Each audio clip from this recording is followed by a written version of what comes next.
रात के 10 बजे ऑफिस से लौटते वक्त करण अपने करीबी दोस्त जॉन की कब्र पर फूल चढ़ाने कब्रिस्तान पहुंचा। कब्रिस्तान के सामने अपनी कार पार्क करके उसने कब्रिस्तान पर एक नजर डाली। रात के वक्त पूरी तरह सुनसान था, इतना कि हवा के झोंके से पेड़ से गिरने वाले पत्तों की आवाज भी उसे साफ सुनाई दे रही थी। उसने कब्रिस्तान में जाकर अपने साथ लाए हुए ऑर्किड के फूल रॉबर्ट की कब्र पर रख दिए और 2 मिनट मौन करते हुए खड़ा रहा। फिर जब वह वापस बाहर आने के लिए पीछे मुड़ा, तब उसे एक कब्र पर बैठी छोटी बच्ची दिखाई दी।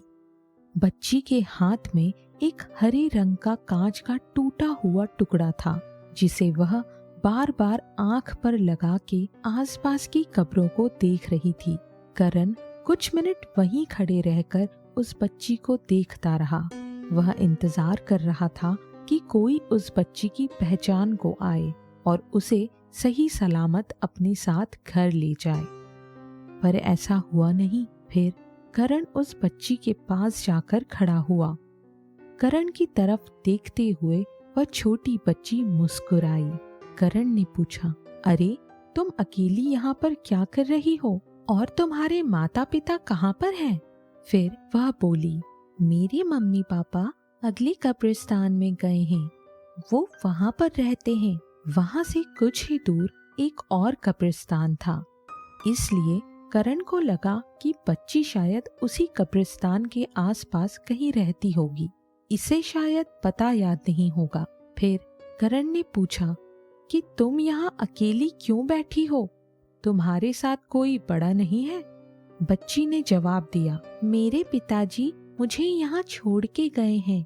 करण ने सोचा कि कैसा निर्दयी बाप होगा, अपनी बेटी को कोई इस तरह कब्रिस्तान में छोड़ के जाता है भला?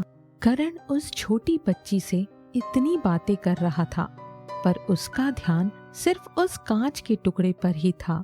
वह बस उसमें एक आंख बंद करके इधर उधर देख रही थी।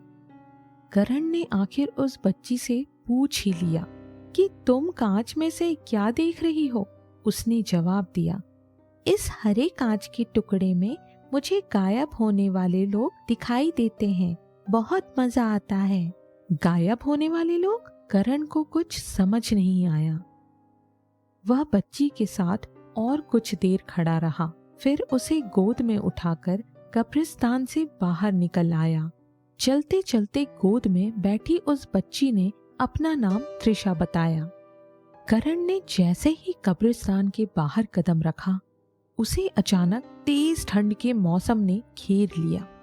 उसका बदन ठंड से कांपने लगा, पर करण का ध्यान जब उसकी कार के पास खड़ी उस बच्ची त्रिशा की तरफ गया, तब उसे हैरानी हुई, क्योंकि उस पर इस खून जमाने वाली सर्दी का कोई भी असर नहीं हो रहा था। उस वक्त त्रिशा कांच के टुकड़े में से करण की तरफ ही देख रही थी। तभी उसके चेहरे के हाव भाव अचानक से बदलने लगे।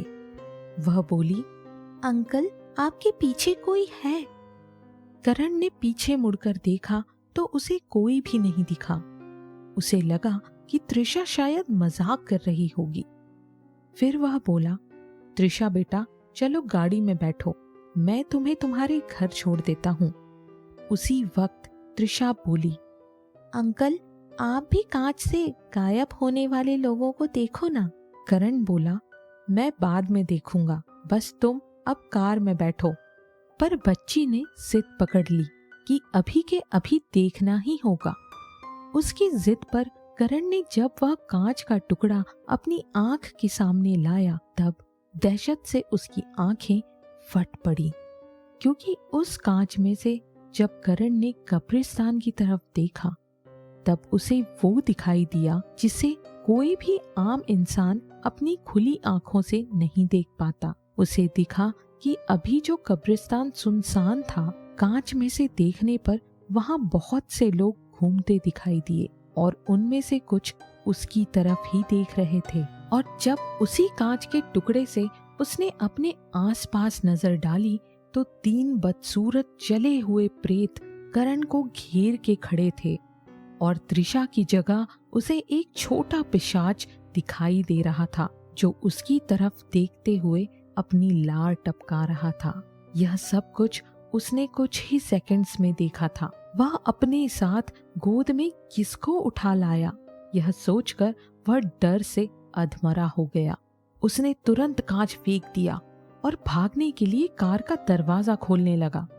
तभी उसे खी खी खी खी खी ऐसी शैतानी हंसी सुनाई दी और अगले ही पल पूरे कब्रिस्तान ने करण की दर्द भरी चीख सुनी, क्योंकि वह छोटा पिशाच करण की पीठ पर बैठा हुआ था और अपने नुकीले दांत उसने करण की गर्दन में 2 इंच अंदर घुसाए हुए थे और बड़े ही चाव से खून चूस रहा था।